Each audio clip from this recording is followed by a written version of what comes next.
Bak adegan di film, pelaku curanmor terlibat aksi kejar-kejaran dengan polisi dan warga di Jalan Hayam Wuruk, Bandar Lampung. Para pelaku melawan dengan menembak balik petugas dengan senjata api rakitan.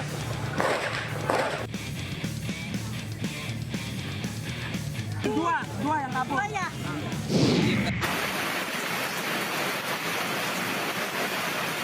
Diguyur hujan deras selama beberapa jam, jembatan sepanjang 20 meter di Desa Sepawon, Kabupaten Kediri, Jawa Timur amblas. Amblasnya jembatan juga menyebabkan air merendam sejumlah rumah warga. Sambrol, Bang.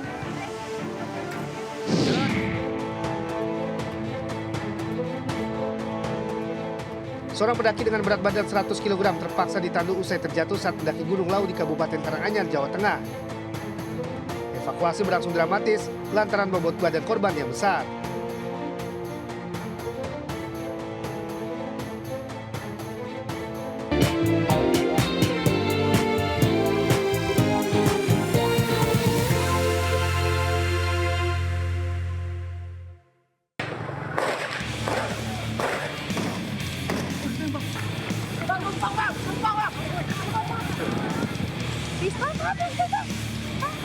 Video amatir merekam komplotan pelaku curanmor terlibat aksi kejar-kejaran dengan polisi dan warga di Jalan Hayam Wuruk, Kecamatan Kedamaian, Bandar Lampung, Lampung.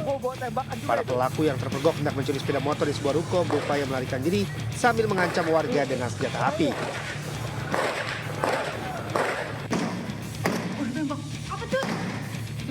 Petugas dari tim Resmo Polda Lampung yang berada di lokasi kejadian langsung melakukan tindakan tegas terukur dengan melakukan penembakan ke arah komplotan pelaku curanmor.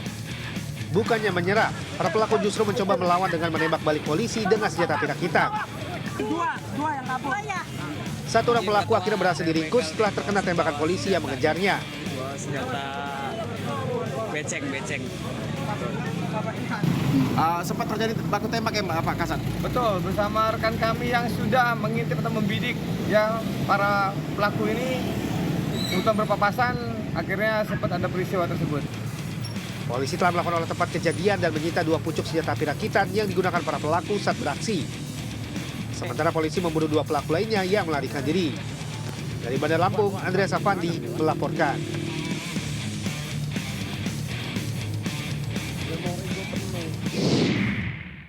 Oh ini Mak, ini dia Mak, ini dia Mak.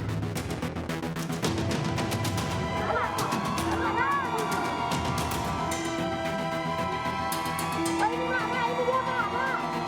Pemirsa digerebek oleh warga. Wanita berinisial Y yang diduga pelakor ini bersembunyi di lemari salah satu rumah warga di Jalan Arket, Kecamatan Teluk Nibung, Kota Tanjung Balai, Sumatera Utara.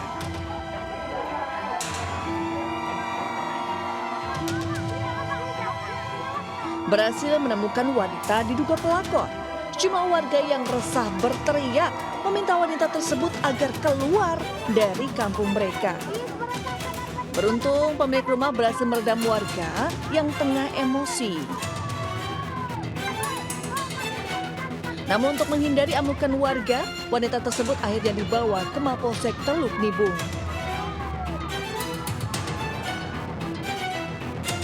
Begini, semalam itu kan pelakor itu kan mau diamankan karena masyarakat nggak mau mengapai dia, timbang dia mati, diamankan dibawalah ke kantor polisi Polsek Teluk Nibung. Di sana dia sudah buat perjanjian lah dengan saudaranya, pakciknya. Wanita diduga pelakor telah membuat perjanjian di atas materai agar tidak masuk ke dalam kampung mereka untuk menghindari hal-hal yang tidak diinginkan. Dari Tanjung Balai, Sumatera Utara, Kulil Amri, iNews melaporkan.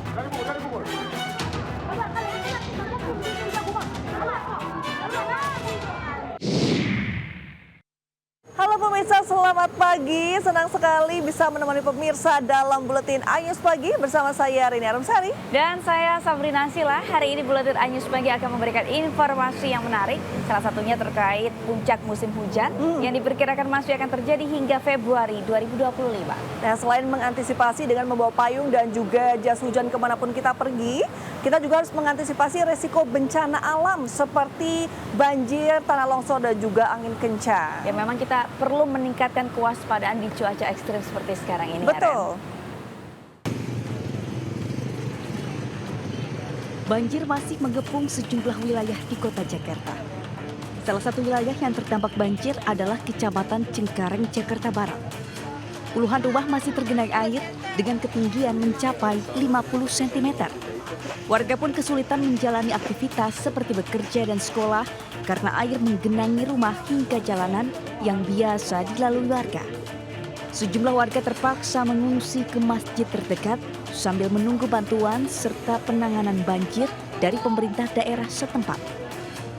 Antisipasinya kita udah barang-barang udah kita taruh di tempat yang agak tinggi ya kan. Kita juga ada ngungsi ya di masjid ya, ada tempat pengungsian gitu di masjid warga. Jadi RT setempat udah ngasih tempat pengungsian masjid ya kan ya, berupa masjid ya kan. Jadi warga udah cukup terbantu lah gitu. Sementara banjir di jalan bawah tol Sediatomo arah Bandara Soekarno-Hatta, Tangerang, Banten, tepatnya di kilometer 26+200, mulai surut dengan ketinggian mencapai 20 cm. Akses bawah tol Sediatomo pun mulai dibuka 2 lajur sejak Kamis pagi. Sebanyak 4 unit pompa air dikerahkan guna mengurangi debit air di ruas tol. Banjir disebabkan curah hujan yang tinggi hingga air laut yang pasang. Tim Liputan iNews melaporkan.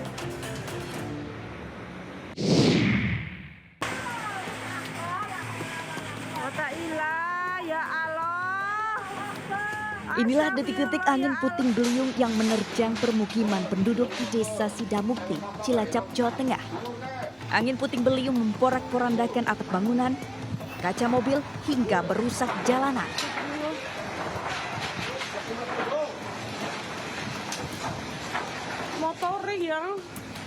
Salah satunya atap bangunan sekolah Madrasah Ibtidaiyah yang hancur terbawa kuatnya hembusan angin. Selain itu atap sebuah musola juga ikut hancur. Peristiwa ini membuat warga terkejut. Pasalnya tanpa hujan turun, tiba-tiba gumpalan awan hitam datang yang disertai angin puting beliung. Warga pun panik dan ketakutan.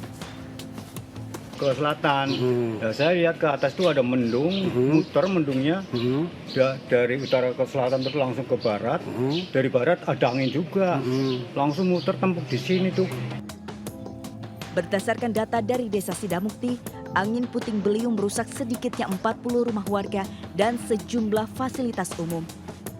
Diawali dengan mendung yang hitam, kemudian menerjang wilayah Gedung Salam Desa Sidamukti. Tidak ada korban jiwa akibat bencana ini. Dari Cilacap, Jawa Tengah, Heri Susanto, iNews melaporkan.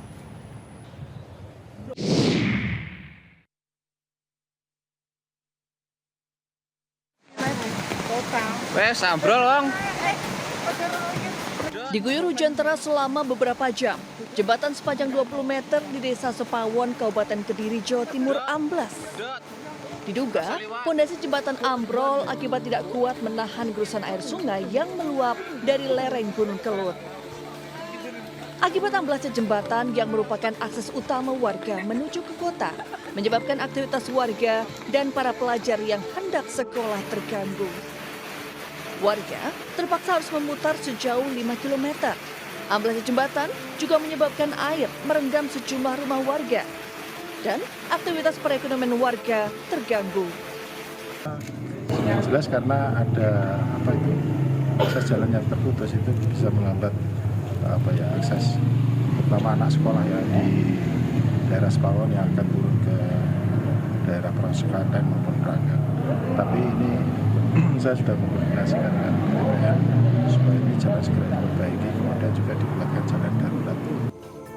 Joko menambahkan sebagai langkah cepat, pihak BPBD Kabupaten Kediri bersama Dinas PUPR akan membangun jembatan darurat.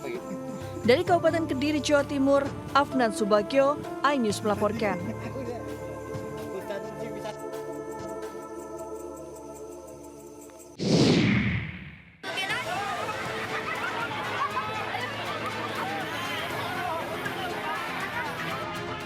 Tiga gedung bangunan pabrik tekstil dan lem di Taman Kopo Indah, Kecamatan Marga Asih, Kabupaten Bandung hangus dilalap si jago merah Kamis sore. Dari gambar ini terlihat kobaran api besar yang melalap beberapa bagian dari bangunan-bangunan tersebut. Petugas pemadam kebakaran Kabupaten Bandung sebenarnya tiba di lokasi kebakaran dengan kurun waktu hanya 10 menit. Namun akibat besarnya kobaran api karena material yang mudah terbakar, petugas harus berjibaku lebih keras. Mereka menurunkan 10 unit armada pemadam kebakaran dengan jumlah personel sebanyak 25 orang. Petugas Damkar Kabupaten Bandung mengaku sempat kesulitan melaksanakan tugasnya karena lokasi sumber air yang berada jauh di kawasan Sumbersari, Kecamatan Margahayu. Lebih 10 menit sudah datang di lokasi. Ternyata setelah datang di lokasi, api sudah terlalu besar karena pabrik ini selain pabrik kain juga ada pabrik benang, juga ada pabrik untuk produksi lem. Tidak ada korban jiwa dalam peristiwa ini. Hanya saja beberapa petugas damkar harus mendapat pertolongan medis lantaran sesak nafas saat mengecek bagian dalam. Hingga tadi malam petugas masih melakukan penyelidikan terkait penyebab kebakaran. Dari Kabupaten Bandung, Jawa Barat, Iwan Anyus melaporkan.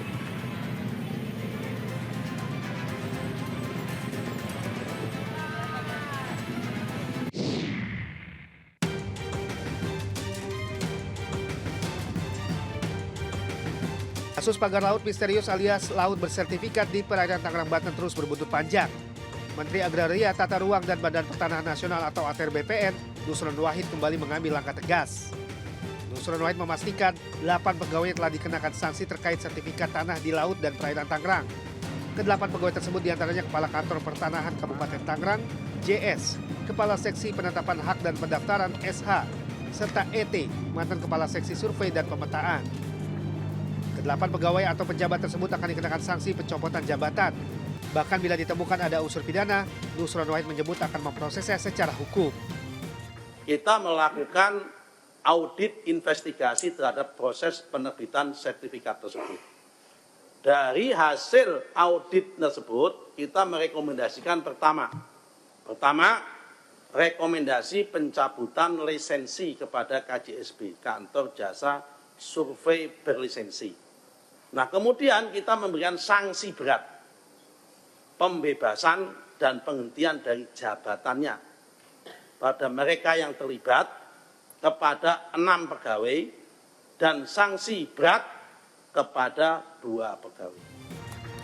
Kabar pencopotan para pejabat di Kementerian ATR BPN ini dilontarkan Nusron Wahid secara terang-terangan saat mengikuti rapat kerja dengan Komisi 2 DPR RI di Gedung DPR RI Senayan, Jakarta kemarin.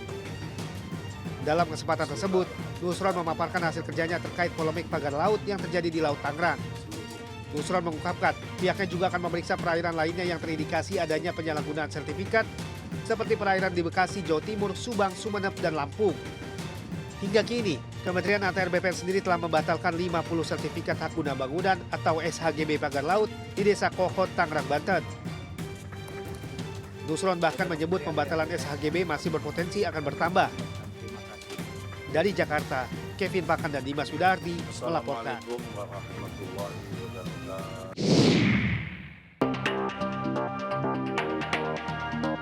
Seperti inilah aksi rombongan klub motor Vespa saat melintasi jembatan Suramadu. Ironisnya, mereka nampak asik melintasi jalur yang diperuntukkan kendaraan roda 4. Aksi klub sepeda motor ini pun menuai kecaman warganet karena dinilai memberi contoh tidak baik bagi para pengendara sepeda motor lainnya. Merespon hal ini, unit patroli jalan raya PJR Polda Jatim 8 Suramadu menyatakan pihaknya sedang menelusuri identitas klub motor ini guna memberi teguran maupun sanksi sesuai aturan berlalu lintas. Kita akan menelusuri pihak-pihak mana atau nomor polisi mana saja yang masuk ke dalam jalur roda 4 tersebut. Nanti pasti kita akan tidak lanjuti. Pihak kepolisian sendiri kini tengah meningkatkan patroli di sepanjang kawasan utamanya di jalur roda 2 guna mengantisipasi pelanggaran yang sering terjadi. Dari Bangkalan, Jawa Timur, Taufik Syarawi, iNews melaporkan.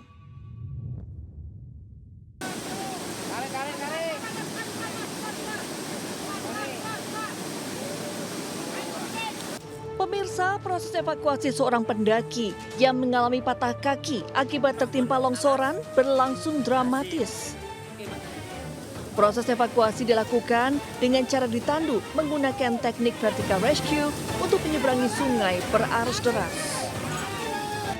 Korban bernama Ariel Sugi Prasetyo, 18 tahun, warga desa Suawal Timur Jepara, merupakan satu dari 3 pendaki yang sebelumnya tertimpa longsor saat tengah berkemah di perbukitan Duku Jabung, Desa Tanjung Jepara, Jawa Tengah pada Rabu dini hari. Bersama satu rekannya, Muhammad Robin Syaroni, 19 tahun, korban berhasil selamat. Sedangkan satu rekan lagi, Muhammad Nurul Azim, 18 tahun, yang sempat dilaporkan hilang, telah berhasil ditemukan oleh tim SAR gabungan dalam kondisi meninggal dunia pada Kamis siang. Iya, karena mereka dalam satu tenda ya di lokasi itu bertiga. Sementara yang 2 kan selamat, jadi mereka bisa memastikan bahwa memang satu itu ya kena longsoran itu. Sebelumnya pencarian korban sempat dihentikan karena kondisi medan yang berat dengan cuaca hujan lebat serta dimungkinkan potensi terjadinya longsor. Dari Jepara, Jawa Tengah, Alif Kutarto, Ainis melaporkan.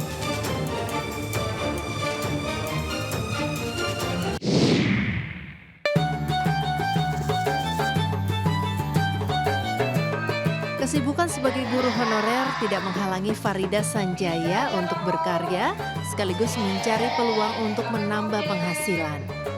Apalagi pendapatannya sebagai guru honorer di sebuah sekolah di Boyolali, Jawa Tengah pas-pasan. Ya, setiap hari setelah selesai mengajar, Farida membuat pizza susu sapi segar. Dibantu sejumlah karyawan, dalam sehari ibu satu anak ini bisa memproduksi hingga 100 loyang pizza susu di rumahnya di kampung Siswo di Puran, Boyolali, Jawa Tengah. Meski hanya menggunakan alat sederhana, namun pizza susu produksi usaha rumahan yang diawali secara otodidak dengan modal minim ini ternyata digemari konsumen.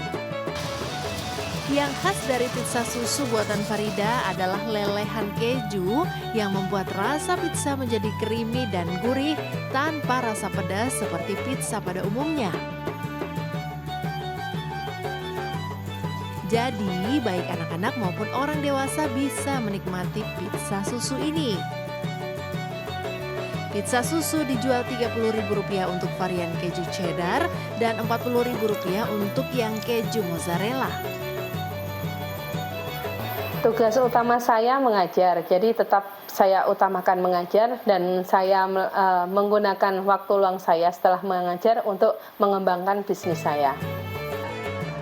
Selain dijual secara online atau melalui media sosial, pizza susu juga dijual dengan menggunakan mobil di pinggir jalan. Dari usahanya ini, Farida mampu mendapat omset hingga puluhan juta rupiah per bulannya, sekaligus membuka lapangan kerja. Dari Boyolali, Jawa Tengah, Tata Rahmanta, iNews melaporkan.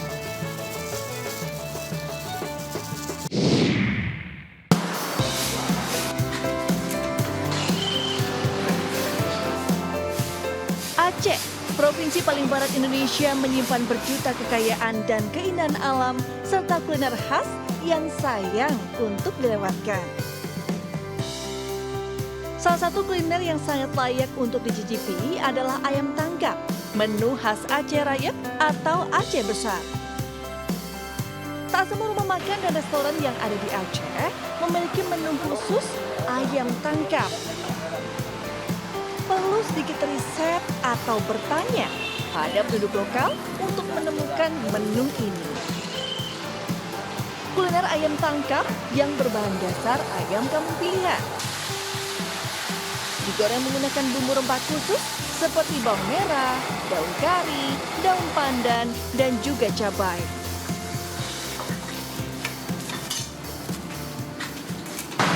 Konsep ayam tangkap itu memang konsep yang luar biasa. Ayam tangkap itu memang tidak ada tempat lain. Kebetulan yang di Aceh itu memang aslinya ayam tangkap. Enak, bumbunya melas sekali, beda sama ayam yang lain. Pokoknya enak lah. Menu ayam tangkap biasanya dijual Rp60.000 per porsi dan bisa disantap hingga 4 orang. Dari Aceh Besar, Syukri Syarifuddin, iNews melaporkan.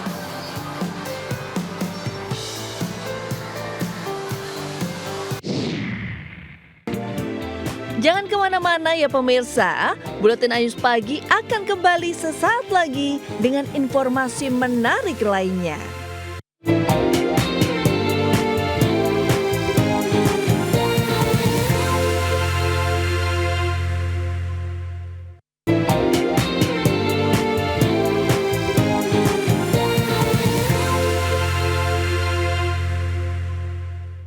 Ya pemirsa, terima kasih Anda masih menyaksikan Buletin iNews Pagi. Dan di segmen kali ini ada informasi spesial apa aja nih Sabrina? Di segmen kali ini kita akan mengupdate informasi terkait kriminalitas, kemudian juga peristiwa yang sedang hangat terjadi saat ini dari dunia politik dan juga mancanegara.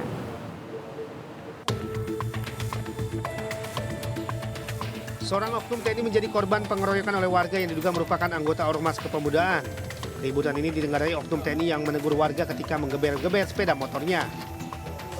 Video amatir memperlihatkan kondisi diduga markas Ormas Kepemudaan yang melakukan pengeroyokan di Desa Durin, Sembelang, Deli Serdang, Sumatera Utara. Terlihat sejumlah sepeda motor hancur dan sebuah minibus rusak parah. Menurut pihak Kodam 1 Bukit Barisan, peristiwa berawal dari oknum TNI berpangkat Praka berselisih di jalan dan tidak terima digeber oleh 3 orang warga. Oknum TNI ini kemudian mengejar 3 warga yang kabur ke lokasi yang diduga markas Ormas Kepemudaan hingga terjadi pengeroyokan dan mengakibatkan luka-luka di punggung dan kaki. Tak terima dikeroyok, oknum TNI ini pun memanggil rekan-rekannya sesama prajurit dan kembali ke lokasi.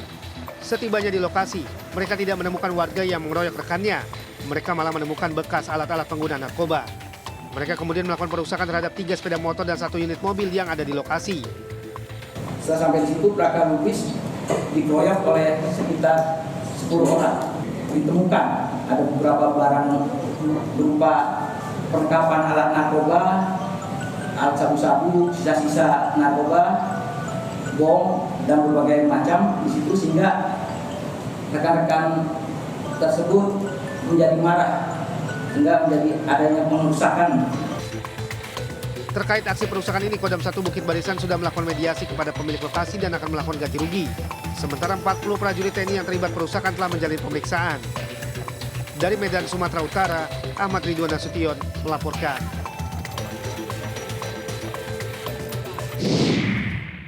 Kehadiran Allah Subhanahu wa Ta'ala.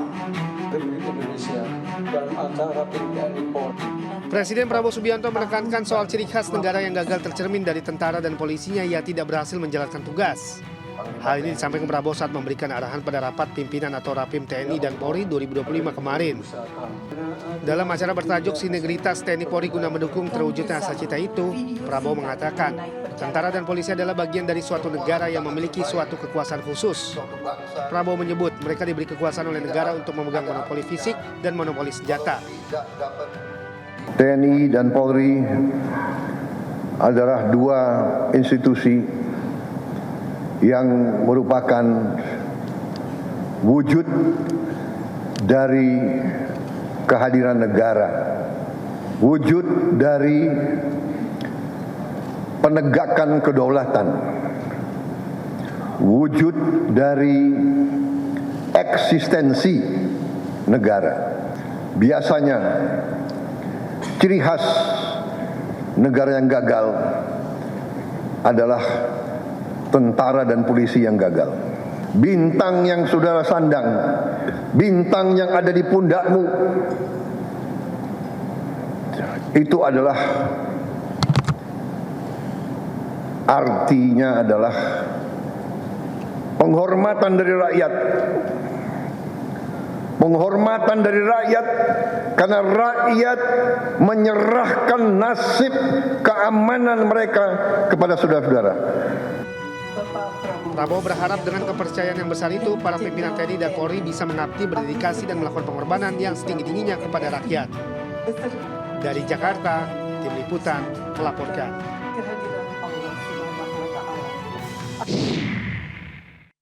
Ya pemirsa, tanpa terasa kita sudah sampai di penghujung acara. Terima kasih kepada pemirsa yang sudah menyaksikan Buletin Anyus Pagi dari awal hingga akhir. Anda juga dapat mengakses dan memperbarui informasi yang kami tayangkan tadi melalui portal okezon.com. Akhir kata, saya Reni Arumsari dan saya Sabrina Asila. Pamit undur diri, selamat pagi dan sampai jumpa.